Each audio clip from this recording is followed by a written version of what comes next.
வணக்கம் நேயர்களே. நேயர்கள் அனைவரும் நீடூழி வாழ்க நிம்மதியுடன். இன்றைக்கி ஒரு சிறப்பான நாள். அதாவது வளர்பிறை பஞ்சமி.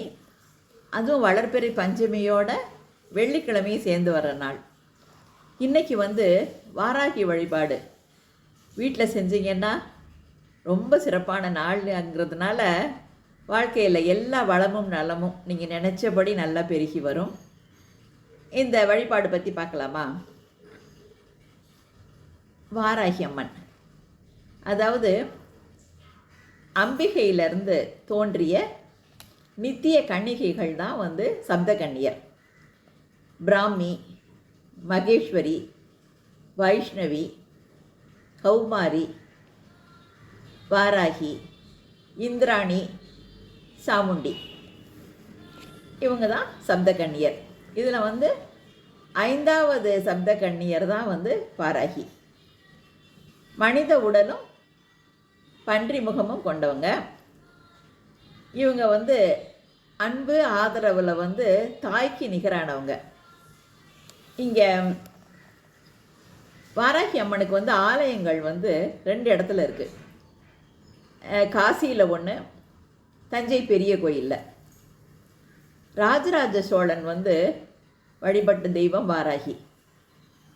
அவர் தஞ்சை பெரிய கோயில் கட்டுறதுக்கு முன்னால் வாராகி அம்மன் வழிபாடு செஞ்ச பிறகு தான் அந்த கோயிலை அவர் கட்டினார். வாராகி அம்மன் அருளால் கட்டப்பட்ட கோயில் அது. அதனால் அந்த ஆலயம் தொடங்கிறதுக்கு முன்னாடியே அங்கே சந்நிதி அமைச்சிருந்தாங்க. அதனால் அவர் எந்த காரியம் செஞ்சாலும் வாராகி அம்மனை தொடங்கி செய்கிறது சிறப்பு அப்படின்னு சொல்லிட்டு சோழ காலத்தில் வாராகி அம்மன் வழிபாடு ரொம்பவே சிறப்பாக இருந்தது. சரி, இப்போ இந்த சில பேருக்கு வாராகி அம்மனை நம்ம வீட்டில் வச்சு வழிபடலாமா கூடாதா அப்படின்னு ஒரு கேள்வி இருக்குது. வாராகி அம்மனை தாராளமாக நம்ம வீட்டில் வச்சு வழிபாடு செய்யலாம். தாய்க்கு நிகரானவங்க அவங்க. நீங்கள் வழிபாடு செய்ய ஆரம்பித்த பிறகு பாருங்களேன், உங்களுக்கு ஒவ்வொரு காரியங்களும் நல்லபடியாக சித்தியாகும். ஏன்னா அதிலேருந்து உங்களுக்கே அதில் ஒரு நம்பிக்கை பிறக்க ஆரம்பிக்கும்.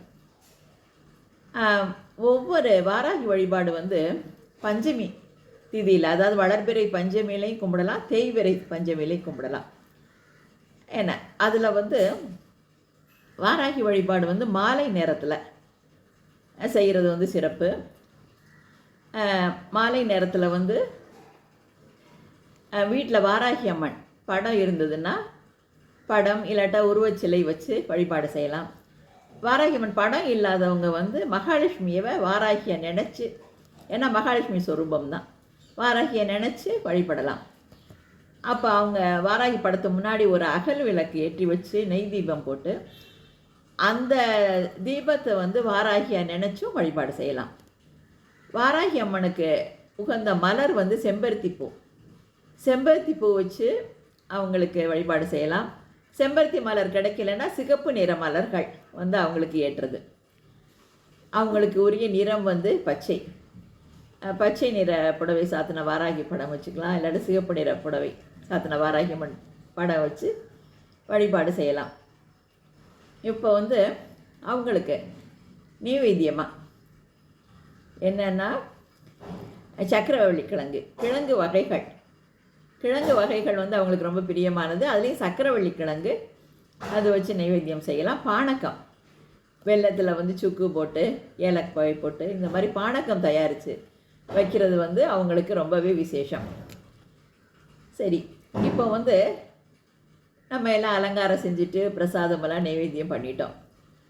என்ன மந்திரம், அதாவது வாராகிக்கு உகந்த காயத்ரி, ஷியாமலாய வித்மகே ஹலஹஸ்தாயி தீமகி தன்னோ வாராகி பிரச்சோதயாத். இந்த வாராகி காயத்ரியை 108 முறை சொல்லி வழிபடலாம்.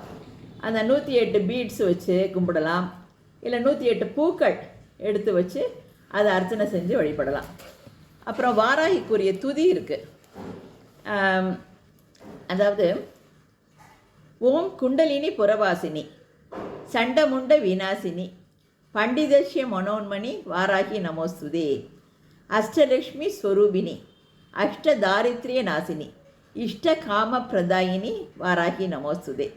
இதை ஒரு குறைஞ்சபட்சம் ஒரு 21 தடவை சொல்லி நம்ம வந்து வழிபாடு செய்யலாம்.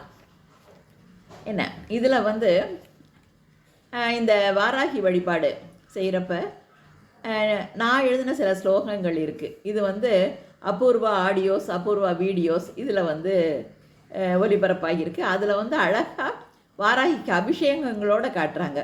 ஒரு 21 அபிஷேகம் இந்த மாதிரி. அது வந்து இது நான் எழுதின பாடல்னு சொல்லலை, இது வந்து எனக்குள்ளே இருந்து அம்மா எழுதின பாடல் இது.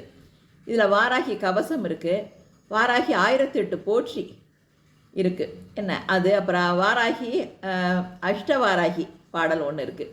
இன்றைக்கி வந்து காத்தருள்வாயே வாராகி அப்படிங்கிற பாட்டு ரிலீஸ் ஆகிருக்கு. இது வந்து நீங்கள் கேளுங்க, கேட்டு வீட்டில் வந்து உங்கள் பூஜையில் வச்சு ஒளிபரப்பு செய்யுங்க. என்ன சரி, இந்த வாராகி அம்மனை நம்ம வழிபடுறதுனால என்னென்ன நன்மைகள்? அதாவது நம்மளை அறியாமல் சில எதிரிகள் இருப்பாங்க, ஏன்னா எந்த காரியத்துலேயும் சில எதிர்ப்புகள் இருக்கும், அதெல்லாம் நீங்கும். தீய சக்திகள் வந்து அண்டாது. அப்புறம் நீங்கள் செய்கிற காரியங்கள் யாவிலையும் வந்து வாராகி துணை இருப்பாங்க. துணை இருந்து நல்ல வெற்றியை தேடி தருவாங்க. உங்களுக்கு நல்ல கவசமாக இருந்து காத்து தருவாங்க. அதுலேயும் குறிப்பாக வந்து கடன் தொல்லை இருந்ததுனால எந்த வேலையும் ஓடாது இல்லையா? அதனால் கடன் பிரச்சனையிலேருந்து நீங்கள் நிவாரணம் அடைவீங்க. என்ன செல்வ செழிப்பு நல்லா பெருகி வரும்.